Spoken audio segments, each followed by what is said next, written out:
I do believe in fairies! I do! I do! I do believe in fairies! I do! I do! I do believe in fairies! I do! I do! I do believe in fairies! I do! I do! I do believe in fairies! I do! I do! I do believe in... Can someone please tell me why it felt like I actually needed fairy dust to create this movie? I tried to make this movie 3 times. God help me. Welcome to my unhinged explanation of how I make movies. I love it when movies have a sense of wonder and adventure about them. 2003's Peter Pan, Hook, Narnia, Tarzan, Matilda, Tinkerbell and the Secret of the Wings. No, I am not joking. I am a connoisseur of art. Attempt number 1 of making this movie is a completely different story. But looking into the logistics of the budget, we decided the budget would be way too high. So, no biggie, I'll just rewrite the film. What can go wrong? During the rewrites, I basically wrote a completely different movie. But it had the same themes and feeling of the last one. And this one was the one we were gonna make. Or was it? It was around this time we went to the woods to film some test footage. And it went super smoothly. It gave me a lot of hope for the film to come. All the little ants moving around. The ants? Ants and bugs. The ants and... I hope the rest of the production's like this. While I was figuring out the logistics of how we're gonna make a movie with fairies in it, I got to casting. And oh boy. This was the very first time I did a traditional casting process for a film. Usually I either ask friends with acting experiences or I just work with actors I worked on previous projects before. I was expecting it to be a very hard time casting to find Ava. But that didn't turn out to be the case. I found everything that I was looking for in a young actress called Malaya. Right from her demo reel, I knew I wanted to cast her.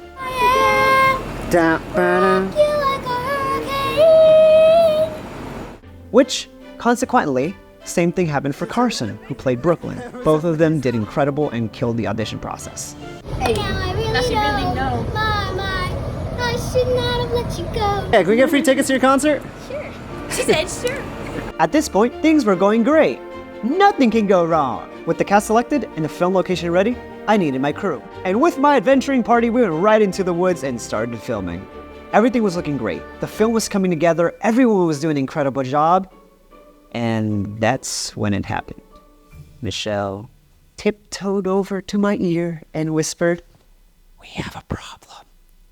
There's a park ranger." A park ranger. Need I say more? We got kicked out. It's okay, we're doing good work, man. Adrian was killing it, dude. So we got kicked out of the shoot, and poor Michelle had to deal with the park ranger. Michelle, how was that? Anyway, because why not? And it's just like, who could possibly, well, we got in trouble. I don't even know how that even happened. I mean, we should have just done that, but we did it. She's fine. I hate the flip cut in my mouth. Ew. We packed up, we decided to reshoot, refilm everything. We had several options to go from. We could either find a new place to film, get the permits, or completely rewrite the film. You know, this happens all the time with small movies, so, you know, what can go wrong? Everything! Everything could go wrong. We did try to see how much a permit would cost.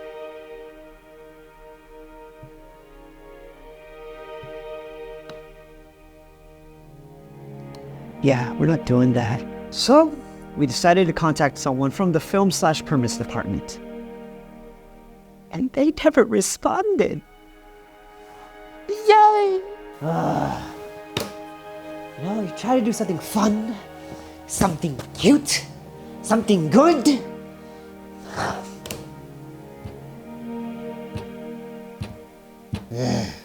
That's guerrilla filmmaking for you. So I do some rewrites, get everyone back to film, and I say, screw it! We're filming my back porch. Filming day 2 comes around, and I am hyper aware, and I'm awaiting every worst case scenario. And it actually goes smoothly.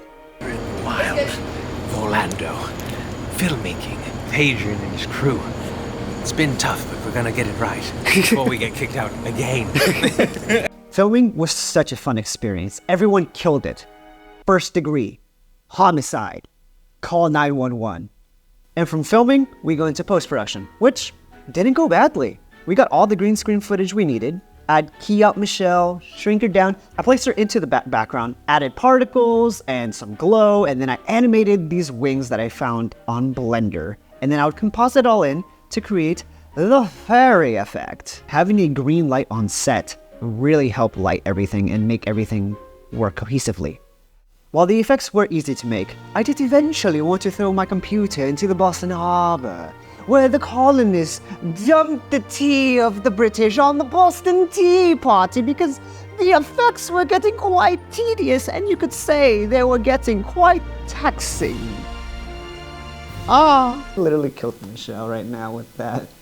She is facepalmed so hard. I was not expecting that line of dialogue. I say this, but my favorite parts were actually doing the visual effects and the editing, so I really can't complain. For the fairy sound effects, I mixed a bunch of sounds together. Wind chimes, bells, but there was something missing. Something musical. That's when Michael recommended using sounds from a glass harp to add extra flair. Brilliant! With some faith, trust in pixie dust, and a whole lot of banging my head on the wall. All of the editing, the sound, the visual effects, everything was finally done! Go ahead and check out I Believe in Fairies on our YouTube channel right now. Consider liking, subscribing, and tune in next time when a kangaroo steals my ukulele and jumps into a volcano. Arrivederci!